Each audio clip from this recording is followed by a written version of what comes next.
Welcome to Firsts in Fiction, your first stop for learning to write fantastic fiction. I'm your host, Aaron Gansky, author of The Bargain, the Hand of Adonai series, and Firsts in Fiction. And I'm Alton Gansky, coming to you from the heart of California, and I'm the author of about 45 books, most of them novels.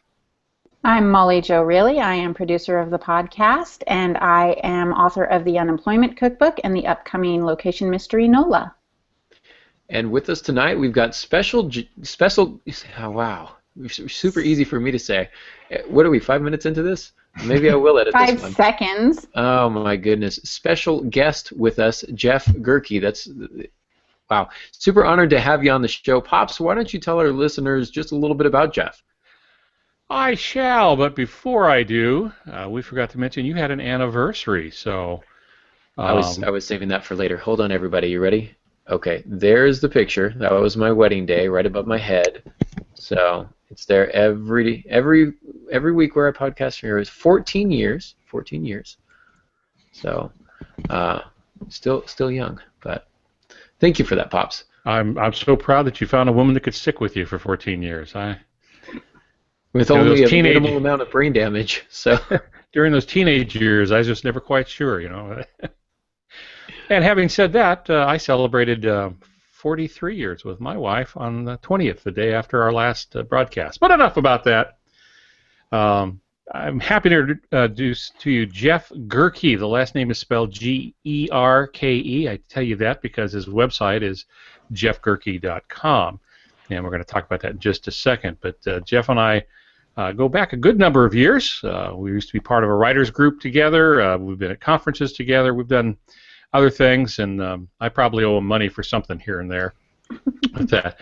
He is a much sought-after teacher, and he's been teaching at Blue Ridge, has taught at Blue Ridge, and I think you're teaching this year, aren't you, Jeff? I have to see if you invited me or not. Well, you should know by now. No, I don't think you invited me, so here we are on live TV. Well, you better invite me. Yeah, well, I'm not the director anymore, so we'll have to find out.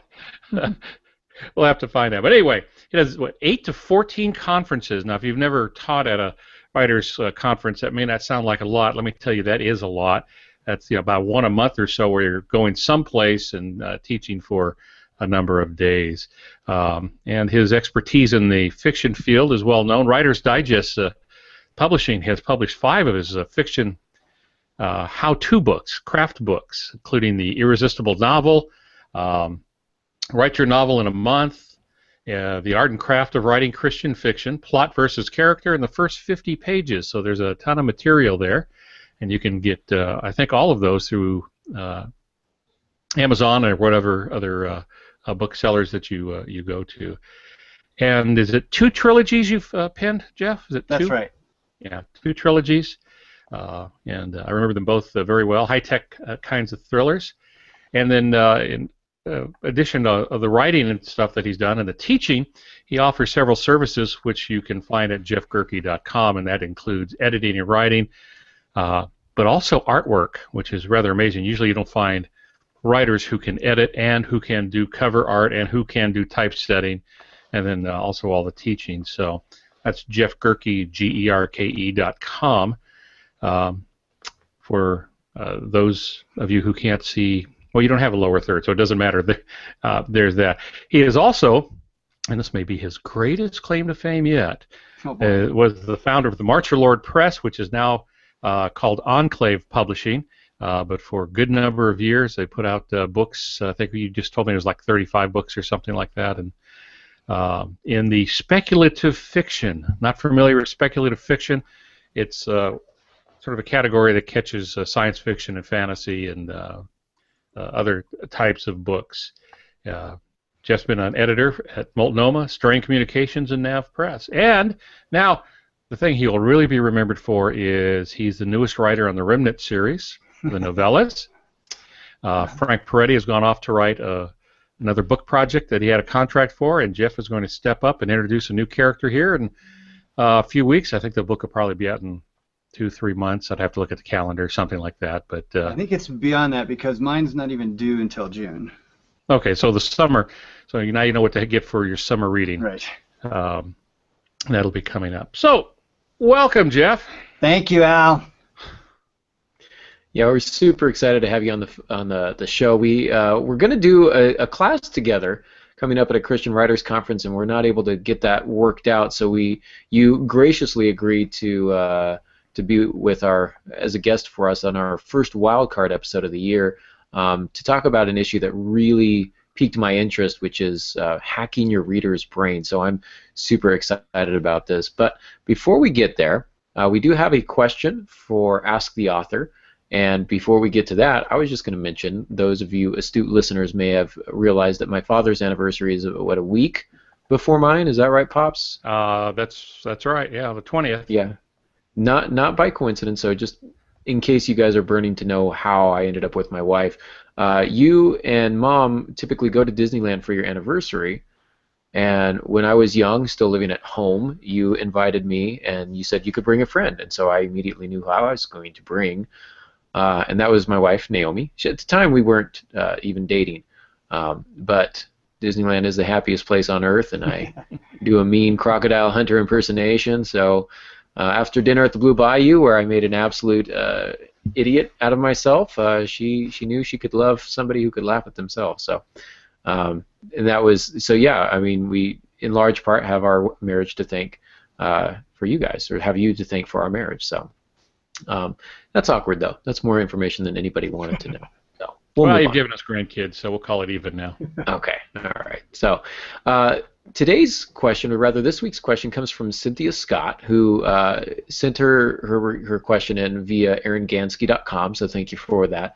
Again, you can find all of our old broadcasts at aarongansky.com, and she writes, I have got a great character, a protagonist, and she wants to know, what is the best process for figuring out the best plot for her story? And so for me, that's a difficult question to ask without really knowing the character. I think good plots come from characters. But I think it really stems to motivation. The three elements of fiction that you need are character, motivation, and conflict. Conflict is whatever stands between your character and what it is that they desire. So if you know your character really well, find out what it is that they really want more than anything else in the world, and find a reason why they can't have it. And that then becomes your story, is her struggle to overcome whatever obstacle stands between her and her true desires. So it could be something as outrageous as aliens. It could be, some sort of abduction story, or it might be as simple as something like a bankruptcy. If she's rather wealthy and now she's bankrupt and needs to learn how to live from check to check, or whatever the case may be. I would really challenge you to think about your character's motivation and maybe try and find a plot from within there. Pops, what about you? Yeah, that's all good advice there, and I would also add that, first of all, you probably need to know the genre you're going to be writing in. I'm assuming that our questioner knows that, and if you don't know what genre you're going to write in, ask yourself what you've been reading. That will usually give you a big hint on that. And characters will fit certain genres better than other characters will.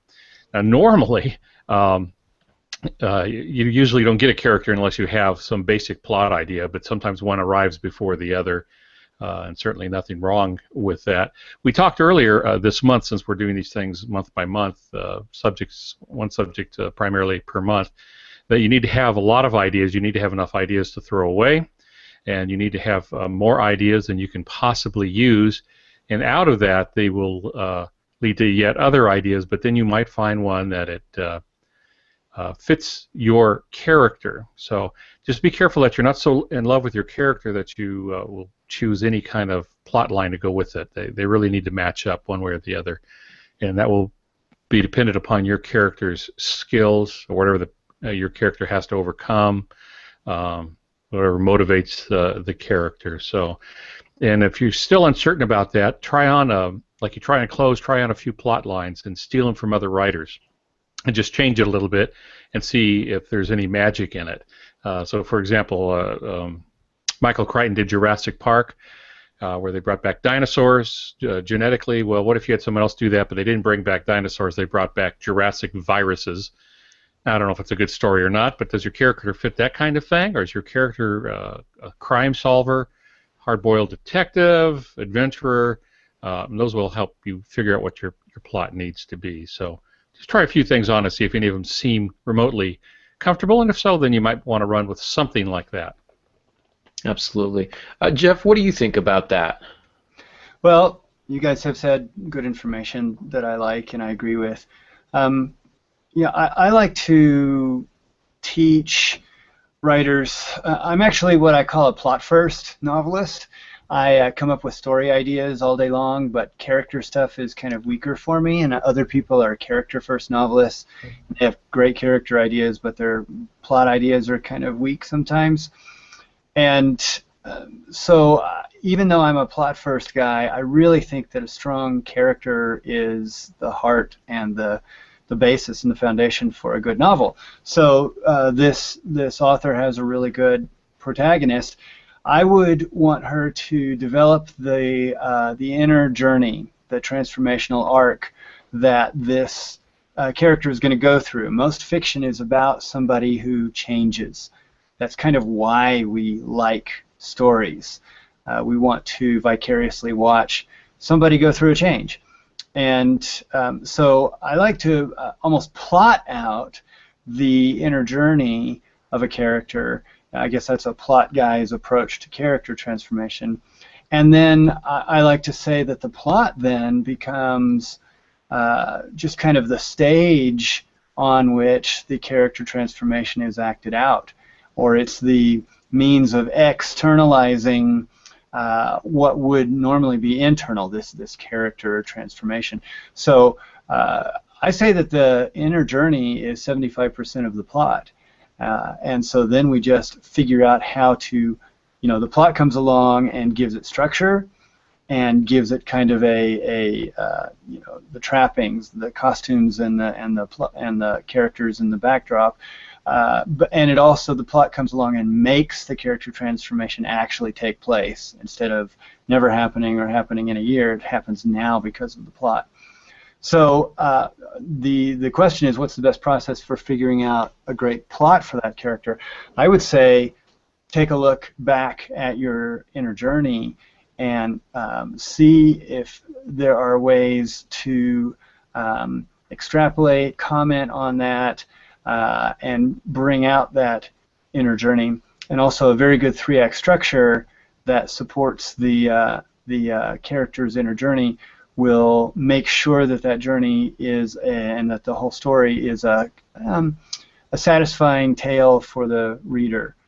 A lot of times the character-first novelist will have a great character, but won't be able to know if this story has ever gotten anywhere or ended, and a 3-act structure is a great way to marry character development with structure that is satisfying for the reader. Well said. See, so much knowledge on this show. So sometimes I feel like the dumbest one on the show. So that's most weeks. But anyhow, you, Jeff, have agreed to talk to us about hacking your reader's brain, and I'm just super excited about that process, that concept. What do you mean by that, about hacking your reader's brain? How do we do that? What's the benefits? So how does that work from your perspective? I'm grabbing a copy of the book so I can refer to it. Sorry. All right, so what I'm going to talk about is from this book called The Irresistible Novel. Can you see it? Yes. Okay, so it's a Writer's Digest book. I was researching what book I wanted to write next for Writer's Digest, and the thing I was really on in my teaching and in my own writing was reader engagement. Part 1 of The Irresistible Novel goes through more than 100 rules of fiction. Everything about, don't include a prologue and don't use ly adverbs, and just all the rules that we hear at writers' conferences and in critique groups, and things that just absolutely drive poor writers insane and leave them paralyzed. And I'm very frustrated by that. And so part 1 of the book was going to be, look, you can do all the rules right. It's actually impossible because the rules themselves disagree with one another, are mutually exclusive. But even if you could magically do every rule right, but you don't engage the reader, then it's a waste. It's a loss. But you can, on the other hand, you could engage the reader And if you do that, you can almost do every rule wrong, and you're still going to win. Okay, so he's like, if you've got me engaged, I don't care if you do ly adverbs. Who cares? I'm engaged, right? But if I'm not engaged, then maybe I start noticing ly adverbs or whatever. So I was researching this, and I was going, the thing that makes a book successful is not adherence to the rules. Because I've seen too many books that adhere to all the rules, and they're just boring. And I've seen other books that I couldn't stop reading, even though I kept noticing all the problems with them. But I couldn't stop reading. So I was saying, okay, well, there's got to be something to reader engagement, and what comprises reader engagement? If it's not, avoiding gerunds, or avoiding to be verbs, or avoiding point of view errors, or whatever the things we talk about in critique groups and such. And so in my research, I discovered an article by a neuroscientist named Dr. Paul Zak in California, and he was researching viewer engagement for videos, and he would actually hook up his volunteers to, I don't know, functional magnetic resonance imaging devices or something that they could map out the brain and see what parts of the brain were active while the volunteers were watching different short videos. And I read this article, and it was just fascinating, where they showed a boring video and what was happening in the brain, and then they showed this other more interesting video, what was happening in the brain, and they were then reverse engineering that and going, well, what were the elements of the exciting one that made it exciting, and so forth. And I just thought, this is fiction. This is reader engagement. Even though he's looking at videos, this is going to apply. So I actually contacted him and interviewed him extensively. And part two, the heart of the irresistible novel and the stuff we're going to talk about today, comes from his research. And it's fascinating. I forget the original question. Have I answered it yet? Yeah, I think you're definitely on the right track. The neuroscience of it, and that's really what I was hoping to get into, is almost the biology aspect of it. And what elements, what is the reader's brain doing as they're engaging with the text? And we talk a lot about, I talk with my students about novelist sensory experience. We don't read to hear a story, we read to experience a story. And so I'm excited. I'm hoping that I'm accurate with that, and I'm hoping that there might actually be some real science to kind of back that up. Yeah. So I'm going to be using terms of neurotransmitters and so forth, and so what they found, I'll just give you the example of the experiment that I first read about, because it illustrates what's going on. They did, I think it was 2 different tests on the people who were watching these videos. They did a blood draw before and after the video, so they could compare, the things that are actually in the blood. And after the video, they did a questionnaire on whether or not, or how willing the participant would be to give to a cancer research fund. Okay, so the first video was the boring one, and it was a little animation, and it showed a man and his son walking through a zoo. Okay, they're just walking. They walk, they go past a cage, and so, they do the blood draw before and after, and they do the questionnaire, how willing would you be to give to cancer research, and, all of that was low, and there was no change in the neurotransmitters in the blood and so forth, which is what they expected. Well, then they showed the interesting video, and in this one, it's the same animation style, it's the same boy and father, but somehow through narration or something, they let it be known to the participant that the little boy is dying of cancer, and he doesn't even know he's sick. And the dad knows that he's about to die, the boy's about to die, and so he's grieving, and yet he's trying to enjoy life with his son at the zoo, right? And celebrate the life that he does have. Well, then, as you can imagine, they did the blood draw after, and the neurotransmitters in the blood, plus all the functional resonance stuff they did along the way, showed, the brain just flaring and lighting up in certain areas. And the blood draw showed that it was high prevalence of oxytocin, which is a neurotransmitter that is released when we feel empathy. Right, and then when they did the questionnaire after, how willing would somebody be to give money to cancer research after watching this video, now they're really willing. All right, so what it demonstrated is that a story changed the reader's or the viewer's brain chemistry. Right, it actually created a change in what was going on in the brain, and it was measurable on several different ways of measuring it. And so that was the thing that got me started with Dr. Zach. And so the way I have it broken down in my talk, and you can just give me the green light to go forward or redirect me, is to look at the brain chemistry of reader engagement, especially what we'll talk about tonight, is especially that as a reader picks up a novel for the first time, at the beginning of a book, what does an author need to be sure to do to capitalize on this brain chemistry, the functions that are at work to make sure that you've used it to grab your reader? Yeah, I think that sounds fantastic. I do want to take a quick minute, though, and let the room know that we will not be doing show notes this week, because this information, if they want this information, they can purchase your book where they can find that information, but I won't be posting show notes for this, for what Jeff's about to say, so I'm going to suggest a couple things. Number one, if you've got a question, room, just go ahead and mention it. It looks like Molly's back on, so both her and I will be monitoring the room for your questions so that we can relay those to Jeff.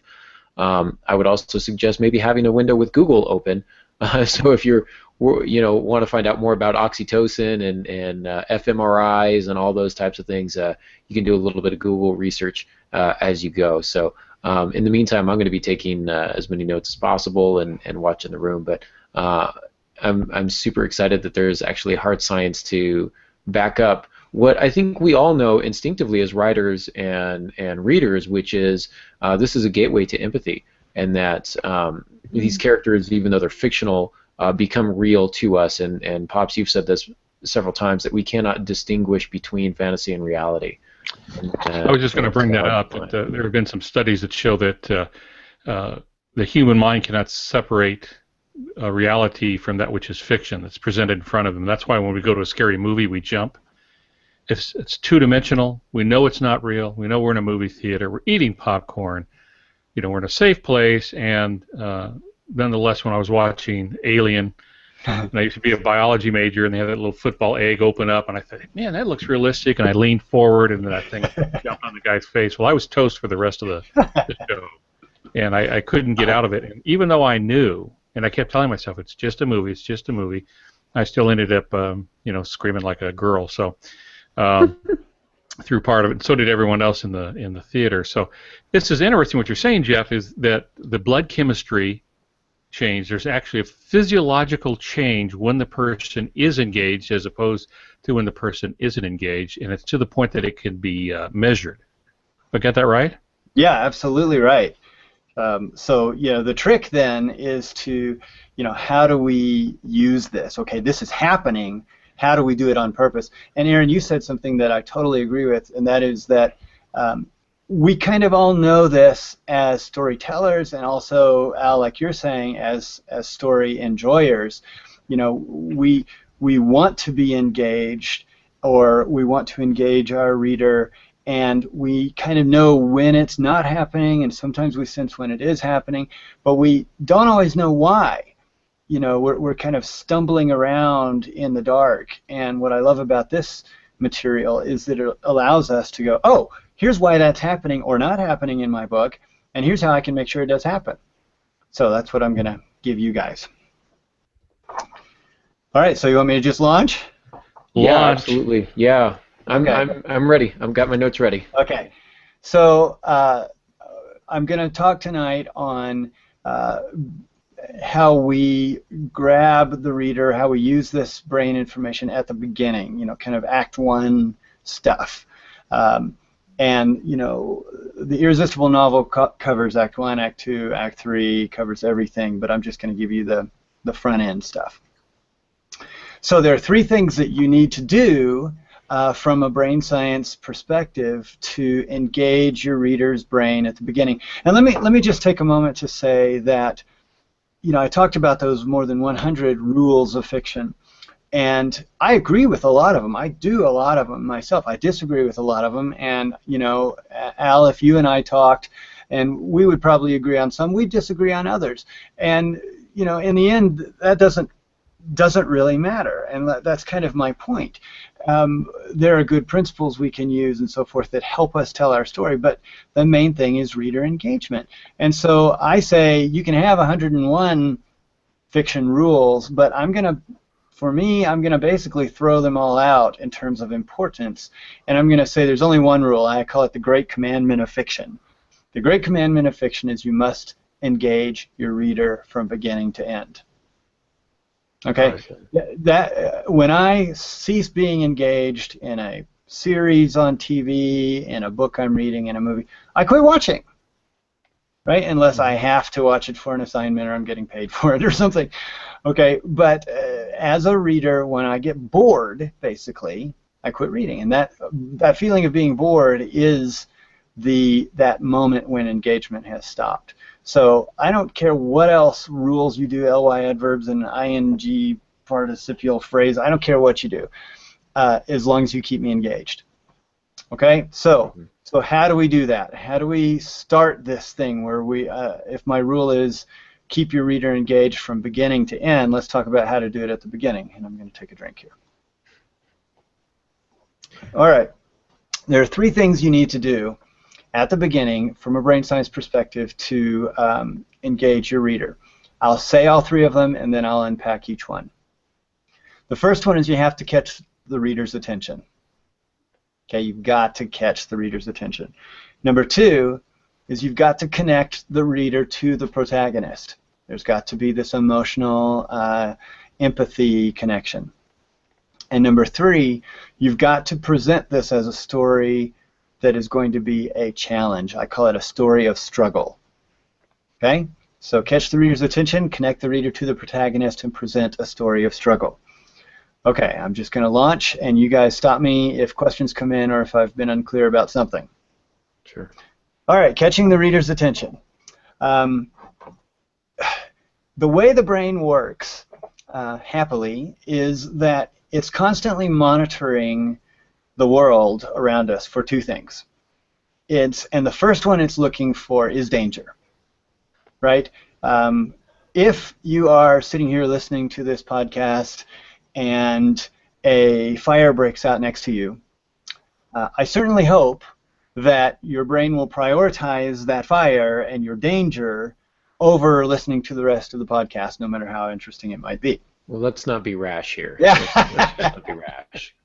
Yeah, it's your show. I don't want to, lose any viewers. But right. So the brain says, "Whoa, this is more important."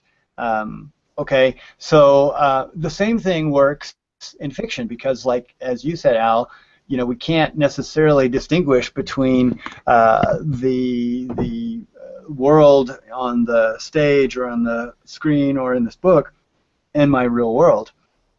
So if you are reading about something that, well, let me say it this way. When the reader comes to your novel, the reader's brain is also still scanning for danger. Okay? And so danger and action, there's a reason that there's a rule, kind of a rule of thumb, that is start with action.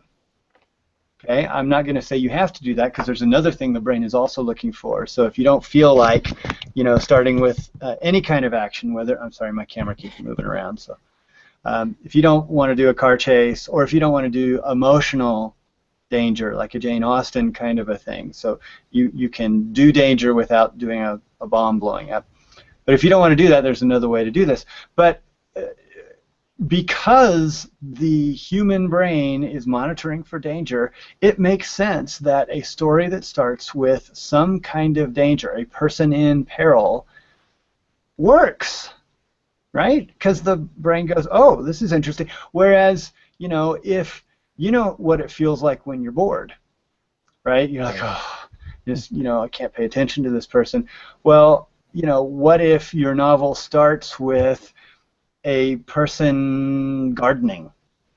And, I'm sure gardening is wonderful, but it's not interesting to me. And if the biggest action is he reaches for the packet of seeds and tears it open, it's not going to feel like there's danger, right? And the brain is going to say, there's nothing to see here, move along, right? I agree. But on that point, I like that you differentiate that we've got that you say emotional danger or physical danger. And one thing that Jerome Stern talks about is he says if it's important to your character, it'll be important to your reader. So kind of in that gardening example, you're right. Like I'm tuned out. Like I kill whatever plant I touch. I've got a black thumb. I don't know what it is. But if this man is he's a farmer, and this is his last packet of seeds, and the tornado has destroyed the rest of his crops, and it's his last bag of seeds, and he opens it, and the seeds are scattered, and the birds pick it up. Well, now we've got some more danger, right? Right. That's danger has been brought into it. There's peril. Now, I don't know if I would disagree with what the person said, but I would add a little caveat to it that what the character cares about, the reader cares about. Yes, that's true as soon as we start caring about the character. True. Yeah, I would agree with that. At the beginning of the novel, I don't care about this person unless it's book 2 or something in a series. I don't care about this person. So imagine that you're reading a novel, and on the first page, there's a family sitting around watching TV. And in the first paragraph, a gunman comes in and kills them all. You're like, oh, that's bad. Wow, that's a bummer. Because you have no emotional investment to these people, right? And so you're like, well, I don't like violence, and that's a tragedy. But you just don't care, right? But if you had taken some pages to let us know that the father has lost his job. He lost it a month ago, and he's been pretending and going to the park for a month every day because he can't bear to tell his wife. And then you find out that the son has just, is about to propose to the girl who's next to him because they went to Disneyland, on an anniversary for the parents. And there's this big drama that's about to happen, and you get us into their lives, you get us starting to care, and then a gunman comes in and shoots them all. Then we're upset. Then it hurts us. Oh man, Orson Scott Card talks about not starting with a white room conversation or whatever in the dialogue where you don't have the characters established. And this is one of my things that I see a lot in beginning writers is they'll start with conflict without context, right? Mm-hmm. Like you say, the gunman shoots the family, but we don't know who the family is. So yeah, we feel bad, but we don't feel like that connection. I'll give a quick example if I can, because I don't want to take too much time from you. Good. But 9/11 happened, and that was pretty horrendous and horrifying. But what I remember most is sitting next to my wife, who had been at the World Trade Centers the month before. I think she was there in July of that same year. And she said, there's a guy on the 78th floor, shining shoes, saving up for his son's birthday party. His son's 7th birthday party was coming up. And there's a man who makes the best Reuben sandwich on the 64th floor. And she started telling me stories of all these people that she met in that building. And that is when not to say that it wasn't a tragedy before, but that's when it became more of a personal tragedy to me, right. Is when I had that context for the conflict, for the danger. Absolutely. Yeah, so I think that there are some ways to tap into a universal human thing. I mean, even though we don't know this person on the first page, it is possible to show that that person is in danger. We can show that there's a type of person where we can start, reaching out in empathy toward this person, even though we don't really know him or her. But my point here is that the first job of the novelist is to catch the reader's attention, because you may have the best novel ever written, but if you start out in a boring way, I'm not going to get to that great part because I'm going to give up. All right, so when I'm doing this in the conference setting, I stop right now and I say, okay, we're gonna do a little exercise, and I just want you to spend 5 or 10 minutes and write up whether it's a little scene or just bullet points on a scene you might write, and come up with a way to begin a story that shows a character in danger, in peril, and start thinking in those ways. I need to start my story with some kind of danger to engage my reader's brain, that brain that's scanning for danger. Okay, so that's point one. Physical action, some kind of danger, or then the emotional things that we talked about. There's stakes and something. Okay, so you got it. The second way to engage the reader's brain is tapping into the other thing that the brain is always scanning for, and that is the surprising thing.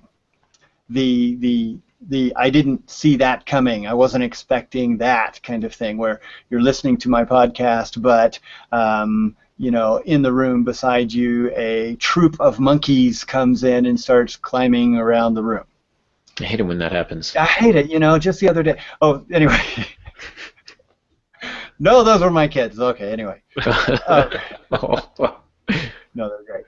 But the brain goes, wow, okay, I wasn't expecting that. And so the brain is going to prioritize that over listening to the rest of the podcast, and so it should. The brain works by taking the store of knowledge it has from things that have happened in the past and comparing this moment to that store of knowledge. And if it's like, well, this moment where I'm sitting here watching a podcast is similar to other moments I've had sitting at my computer, and so I think I'm okay. But if the monkeys come in, the brain says, this does not compute, this doesn't mesh with what I'm expecting, and so I have to pay attention to that, right? It's Dr. Zach calls, let me give you a quote. This is a little bit beyond the vocabulary that I generally use, but it's making this point. Dr. Zach says, the brain is a meaning-making organ. It does this by finding patterns in the world and deriving causal relationships from these patterns. In other words, what caused this to happen. When the information it gathers does not fit the known pattern, in other words, when something new happens and unexpected happens, this is not what I was expecting, the attentional circuits motivate us to get more information. In other words, this is not what I was expecting, this is new, I better pay attention to that.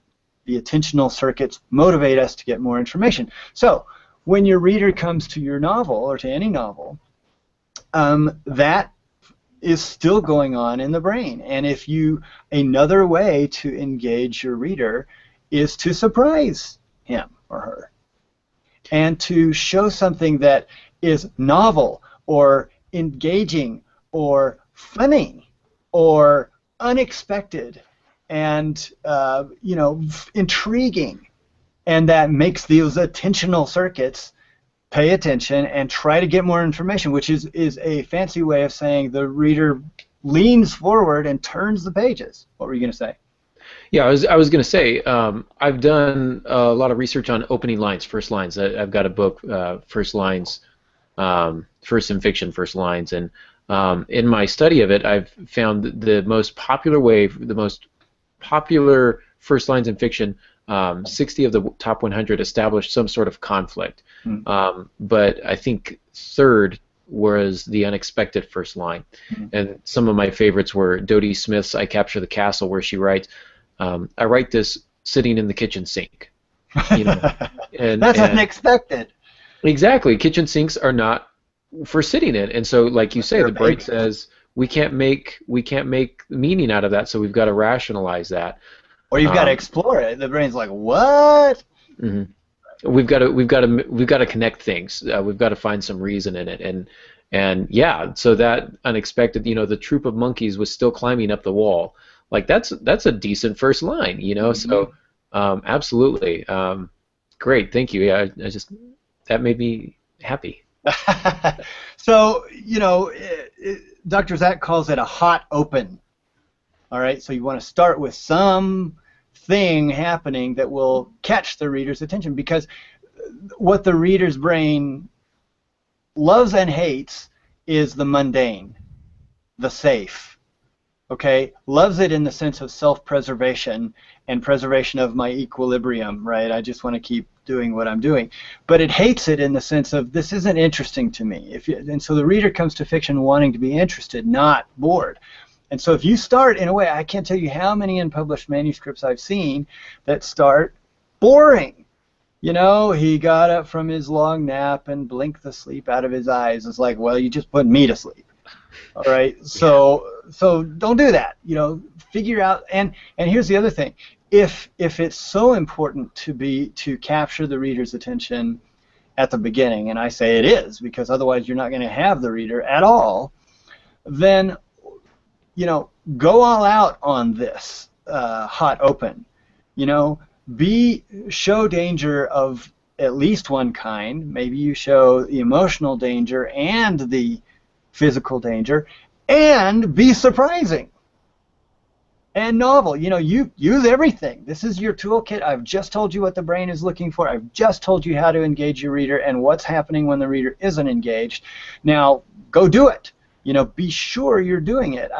And so now I would stop in a conference setting and say, now we're going to maybe take that same character or some other character that you did in the previous exercise, and now create a surprise opening. How would you, and I need to make a caveat here, because this isn't necessarily surprising to the character.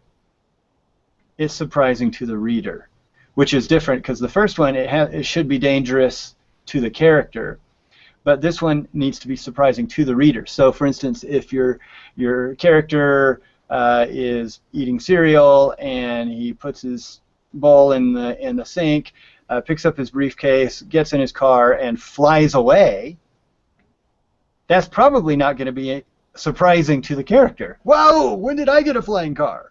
Right? It's more like surprising to the reader. Okay, so that's what I mean. So when you're doing this exercise, surprise the reader. If it's somebody trying to pick a safe, hopefully it's not going to be surprising. Wow, when did I learn to pick a safe? But it'll be intriguing to the reader who doesn't know that world. And is it safe to say that this is something that you want to continue, you want to string throughout the entire novel? Maybe you can open different chapters with this to try and keep them engaged? Absolutely. I mean, every scene break, chapter break, part break, is a chance or a need to re-engage the reader. So yeah, you need to be doing this stuff all through. However, I really believe it's most important at the beginning.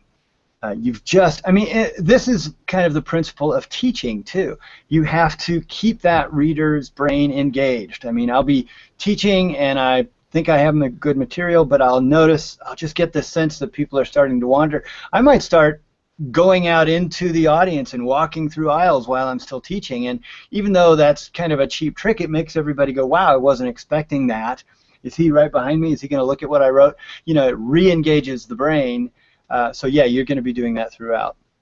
All right, I see that we're coming close to the end of our time, and I've got a ton of material left. So you want me to just barrel forward? Just how do we keep the reader engaged and right. Whatever, maybe the highlights. We can definitely go to 7:30 if we need to go a little bit over. Whatever we don't cover, we're just going to pitch your book and awesome. Yeah, so whatever we don't get to, they can get from your book. So. And the biggest key is, sorry, we're out of time. Oh, look at that! Sorry. But you can buy the book at Amazon. I'm just shamelessly promoting my book in the chat room right now. So. Right. Oh, okay. We'll go back.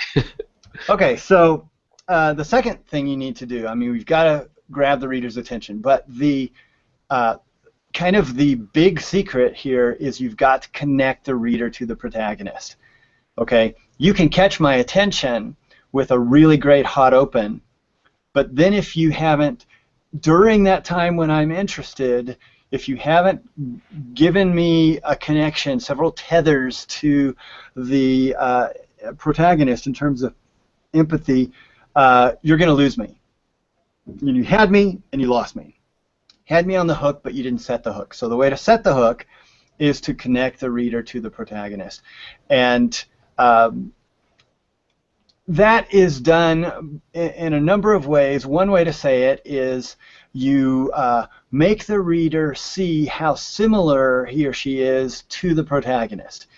The idea is to have the reader go, oh, that's like me. I would do that same thing. I would react that same way. Or, oh my goodness, if that happened to me, I don't know if I could have been that brave or whatever. But we're willing to put ourselves in the story.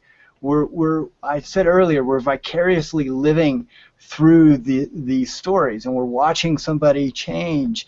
And the goal of this step that I'm talking about now is something that psychologists call transportation. Transportation. That's when, like Al said, something happens to somebody on the screen and we jump. Part of it is that it was a loud noise and it startled us, but part of it was that we kind of were there. That was kind of happening to us. And if we can't distinguish between reality and fantasy, then it is happening to us. Transportation has happened when, Indiana Jones or James Bond is fighting on the top of a train against a bad guy, and our palms are sweating. Right? Why would our palms sweat? We're not on top of the train, but we have been transported. We have stepped into the shoes of, and even if we don't feel like, we've lost the ability to realize that we are sitting in a theater or reading a book, even if we haven't lost that, we still know that it's not us. This has become somebody that we care about deeply.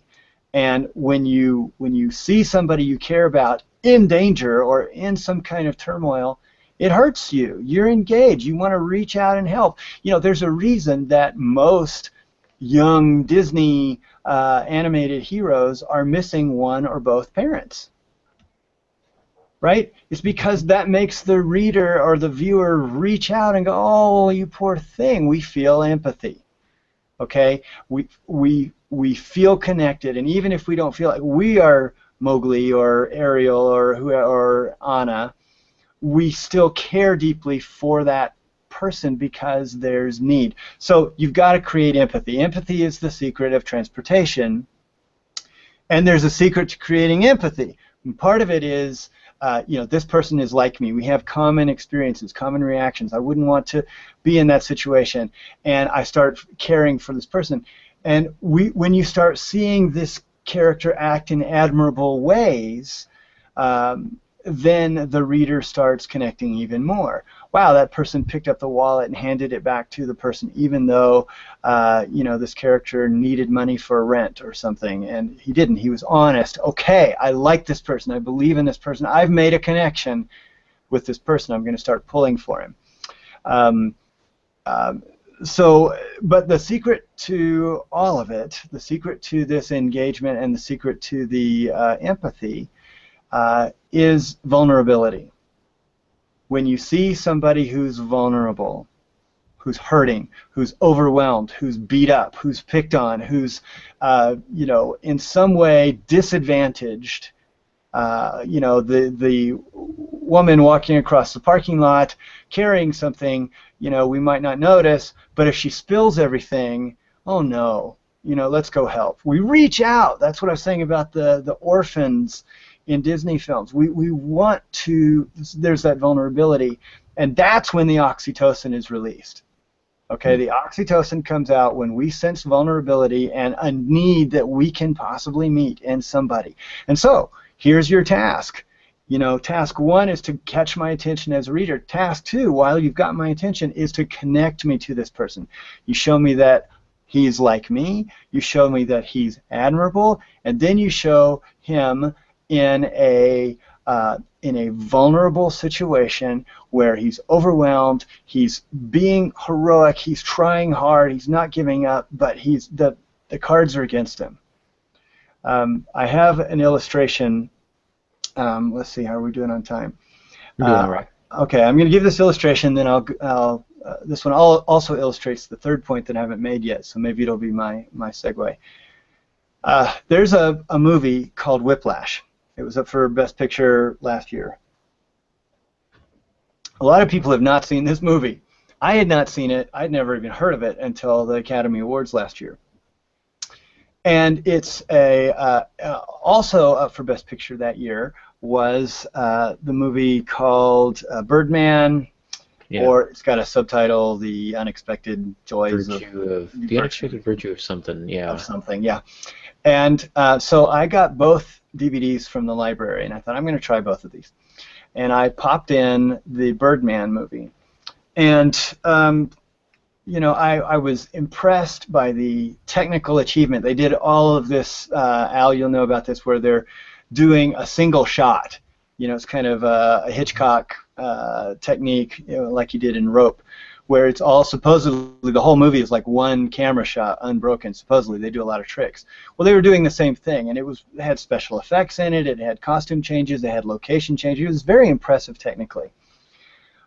But I didn't care. I didn't care about anybody. The emotion wasn't in there. I didn't see somebody who was like me, somebody who was likable. I saw these, you know, it just wasn't there. So after about 15 minutes, I popped the movie out, and it didn't capture me.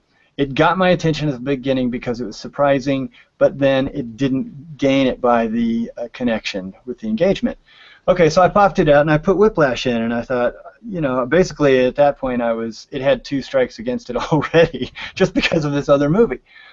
So it begins with, I don't want to give a lot of spoilers, but I'll just give part of the opening scene. It's a modern day story. It looks like a university. It's a music conservatory or something. And it's late at night, and the halls are darkened, and the camera is kind of moving forward down this hallway, and we hear somebody drumming. And we finally get to see who it is, and it's a young man, and he's drumming, and he sounds really good. You know, I don't know jazz drumming, but it sounded good. It didn't sound like what I would sound like if I sat down there. And he's working hard, and all of a sudden he looks up, and there's an elderly, you know, a mature man who looks like he's a professor at that university or something, and something about how the drummer reacts makes us realize, okay, this man who's walked in is a big deal, and this kid knows it. And the man says something about, you know who I am, and he's like, oh. And he said, okay, well, I heard you play, and can you play a whatever? And so the kid sits down and he plays, and the guy's like, whatever, stop, okay, can you do this? And he tries this other thing, and it sounds good to us, but the old man is just like, he's just disgusted, and he keeps cutting him off and being more and more irritated and giving him harder and harder things to do. And, you know, the kid's trying hard, and he's sweating, and he tries this last thing. It's really complicated. It sounds amazing. And, I mean, at some point his fingers are even bleeding, and he's working so hard. And he goes, and this is a more extended time, and we think, okay, the man is impressed. He's listening. And the guy finally stops, and he's breathing really hard, and he looks up, and the guy is gone. He's probably been gone the whole time. And I've had editors like that. I know. And my heart just went out to this kid. He worked so hard, and he did so well, and he tried to meet the approval of this disapproving man, and there's so many universal things that happened there that I just went, I don't even care what this movie is about. I'm going to follow this kid to the end of the story. Well Right? said. Yeah, well said. Right, so that was the total engagement. It engaged me with something surprising because I didn't know anything about jazz drumming, and it engaged me with this. I cared about this person. I know what it's like to try hard to please somebody and not be able to. I know what it's like to meet disapproval and try to overcome it and not be able to, and what that feels like as a person. And I saw him vulnerable. I saw him hurting, and he had me from then on. Excellent. So it's a tough movie to watch. I don't necessarily recommend it for a family audience, but it's worth doing just to see how you can engage somebody with the techniques we've been talking about. Okay, any comment before I go to my final point? No, I think we should move on to your final point. Okay, and this one can be quick. Presenting a story of struggle. So you can engage me, you can capture my attention through danger or surprise. You can do that well. You can show me a really compelling hero, right, that I've engaged with emotionally. You've shown me vulnerability and I've been transported and I'm ready to go. But then if there's no big obstacle, if there's no big challenge, there's no big conflict, there's no big antagonist, there's no stakes, all they do is, this great emotionally charged story with this wonderful heroic character has to decide what color shoes he's going to wear today. Yeah. You blew it. You blew it. It has to be a story of struggle. We want to see somebody that we like, who is like us, encounter a big challenge and try to overcome it. That's why we come to fiction. That's what I said. It's the inner journey, that transformation. And so if it's not going to happen, if it's going to be a simple process, then you're going to lose us, even if you've done all the other stuff right. So the brain wants to use the brain science to catch the reader's attention, use the oxytocin release through the empathy, through the engagement and vulnerability, and then use this, what the brain wants to see, this story of conflict and struggle, because that's when we start learning things. And there are, I've got the names of the chemicals that are released during learning. Let's see, it's GABA, which is one of them. It's Y-aminobutyric acid, and serotonin, adrenaline, glutamate. All these things are released during the different stages of a novel. And we can learn what these are. We can do them intentionally, not only at the beginning, but through Act 2 and Act 3 to make sure it's a satisfying story that has kept the reader engaged all the way through, because that is, in the end, the only thing you have to do to have a successful novel is keep the reader engaged, and now we know how to do it. And then we have to figure out how to end it, too. Right, well, all I'm going to say about that is, bada bing! There you go, there you go. Product placement, I like it. Tell us about the book again. It's called the audio only, yeah. So yeah, it's called The Irresistible Novel. Yes, it's available through Amazon. And it's by Jeff Gerke. It's through Writer's Digest.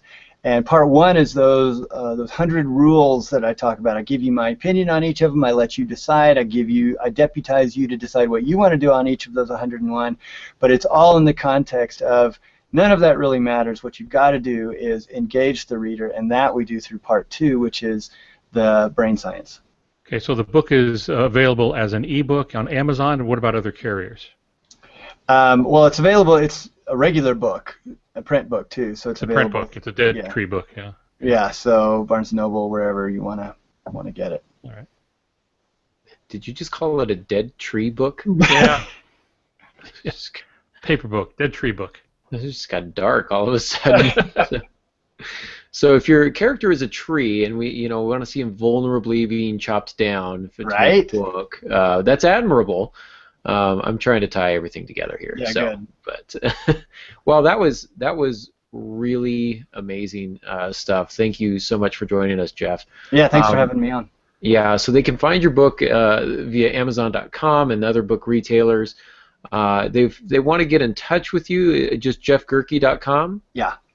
Yeah, and that's JEFFGERKE.com. Yes, that's right. Excellent, and so you can keep up with him. Very, very bright individual, ton of knowledge. Thank you for sharing with us. Molly has apparently dropped out, just having some internet trouble tonight.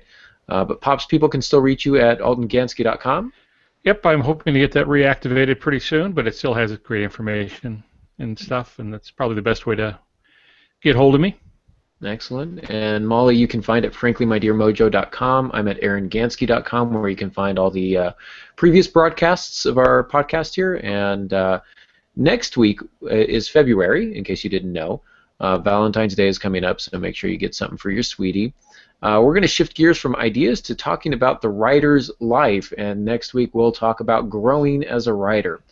One of the ways that you can do that, spoiler alert, is by continuing to listen to our podcast. and shamelessly tell all of your writer friends about our podcast to listen as well. So we do thank you all for joining us, and until next week, good writing.